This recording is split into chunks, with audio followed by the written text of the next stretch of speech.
Hello everyone, my name is Pratiksha, and in this session we'll start with module 2 and we'll discuss about corporate and securities laws in merger and acquisition. So, merger and acquisition are complex transactions involving legal, financial, and regulatory intricacies. This module delves into the legal framework governing merger and acquisition in India, including the Companies Act, SEBI regulations, and other key provisions. Each section focuses on legal underpinnings, procedural requirement, and landmark case laws, providing a detailed understanding of the laws that facilitate these corporate transactions. So, this module will focus on key legal and regulatory considerations for merger and acquisition transaction, emphasizing the provision of corporate laws, security regulation, and their practical application. So, key consideration for merger and acquisition.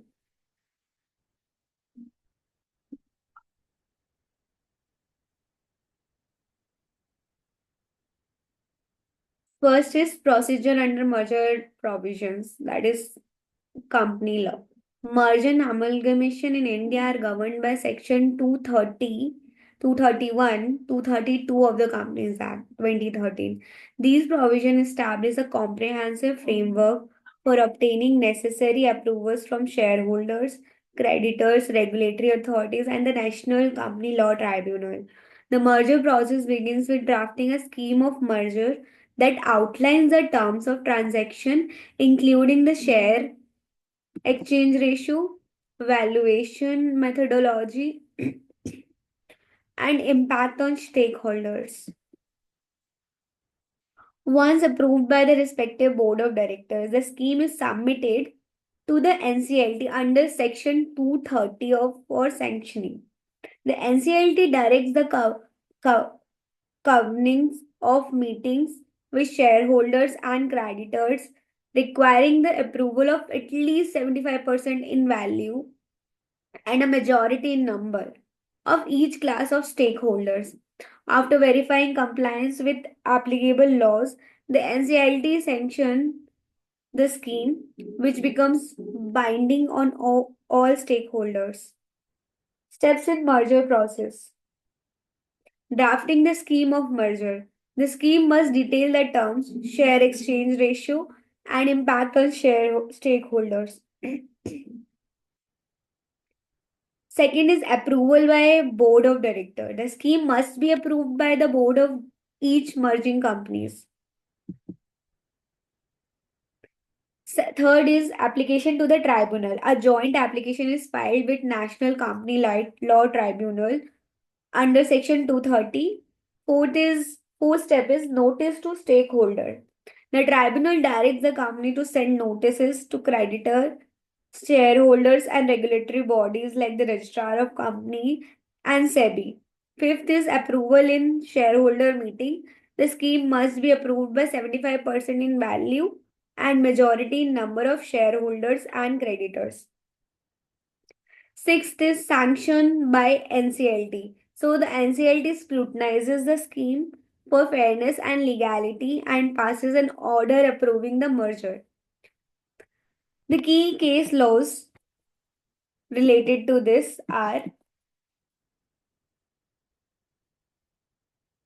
Mihir H. Mafatlal versus Mafatlal Industry Limited 1997. The Supreme Court established that courts should focus on the legality and fairness of mergers and not on commercial aspects.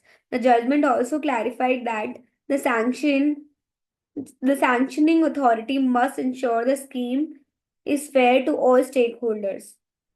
In Mihir H. Mafatlal versus Mafatlal Industry Limited 1997, so the case background is that this case revolved around a scheme of amalgamation between Mafatlal Industries Limited and its subsidiary, which faced opposition from certain shareholders. The shareholders objected to the merger, claiming it was unfair and prejudicial to their interest. The key issues raised in this was Fairness of the scheme, whether the scheme of amalgamation was fair and equitable to all stakeholders, especially minority stakeholders. Second issue was to what extent courts should intervene in the commercial wisdom of shareholders and sanctioning authorities. So the Supreme Court clarified the role of courts in merger and amalgamation cases. Court must only examine the legality and fairness of the scheme, not its commercial viability, as long as the scheme has been approved by the requisite majority of shareholders and creditors. The court laid down the following principle for sanctioning a scheme. Scheme must comply with the statutory requirements under the Companies Act 1956. Now, the Companies Act 2013. The scheme must be bona fide, equitable, and in the interest of all stakeholders. Courts must ensure that the scheme is not fraudulent or oppressive to any of the stakeholders. The commercial wisdom of stakeholders and creditors, as expressed through their votes, must be respected unless there is evidence of unfairness or legal non compliance. Impact of the judgment established that courts are not required to evaluate the commercial aspects of the merger such as profitability or business strategy, but should focus on ensuring fair treatment for all stakeholders. Defined the sanctioning authority's role, emphasizing the need to balance the interests of various groups, shareholder, creditors, etc. Strengthen the role of shareholder democracy in corporate decision making while ensuring judicial oversight to prevent abuse. Second major judgment is Vodafone Idea merger case 2018. We have already had a brief about this case, but we'll discuss this case in detail here for better understanding of legal provision related to merger and acquisition. How does it work? What is the procedure? Sorry. So, so in this case, the NCLT highlighted the importance of safeguarding the interests of creditors and adhering to competition laws during merger. This case concerned the merger of Vodafone Idea and Idea Cellular to form Vodafone Idea Limited, creating India's largest telecom company at the time. The merger was necessitated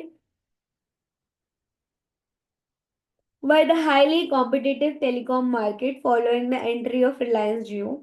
The key issues considered by the NCLT was protection of creditors' interests, ensuring that merger would not adversely impact the financial position of creditors, adhering to the requirement of Competition Commission of India to prevent market dominance or monopolistic practices, ensuring the merger complied with the provision of Companies Act, SEBI regulation, and telecom regulations. NCLT ruling regarding this case was protection of creditors. The NCLT emphasized that creditors' interests must be safeguarded during mergers. It ensured that merged entity had sufficient financial resources to meet its obligation to creditors and that no creditor would be adversely affected. Competition law compliance. The merger received approval from CCI, which reviewed its impact on telecom market. The CCI concluded that while the merger would result in highly consolidated market, it would not lead to anti-competitive behavior due to the presence of other strong competitors. For example, Reliance Jio and Airtel. Fairness to stakeholders, shareholders. The NCLT also ensured that the scheme was fair and transparent to shareholders of both companies, considering their respective contributions to the merged entity. What is the outcome? So the NCLT approved the merger, recognizing it as a strategic move to ensure the financial viability of Vodafone and Idea in the challenging market environment. This merged entity, Vodafone Idea Limited, was expected to benefit from cost synergies, shared resources, and a strong market position.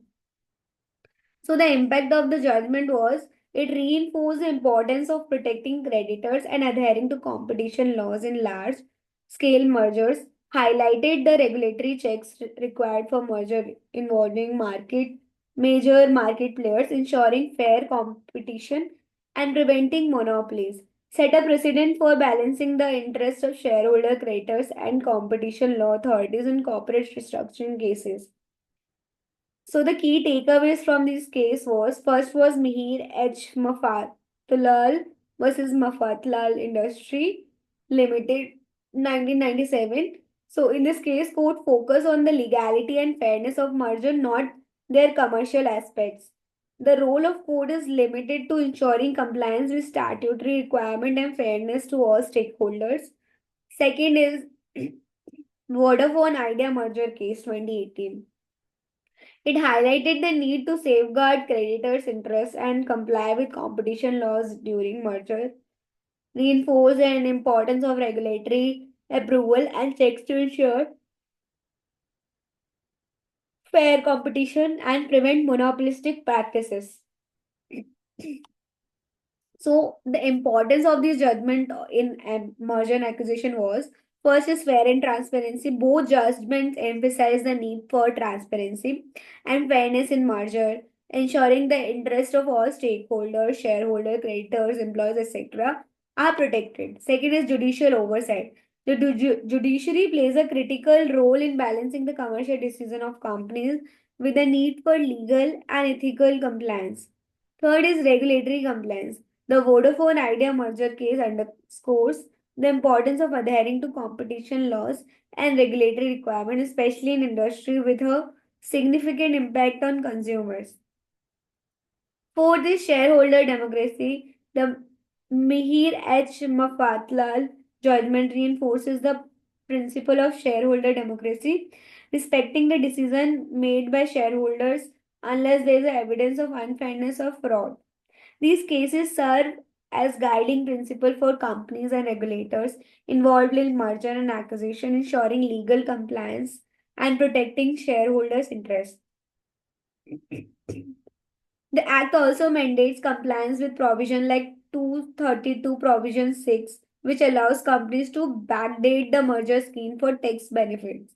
And Section 232 Provision subsection 3, which requires a tribunal to scrutinize whether the merger is prejudicial to public interest. From now on, we'll be studying about the fast track mergers. So, fast track mergers. Let's discuss this in the next session. Thank you, guys.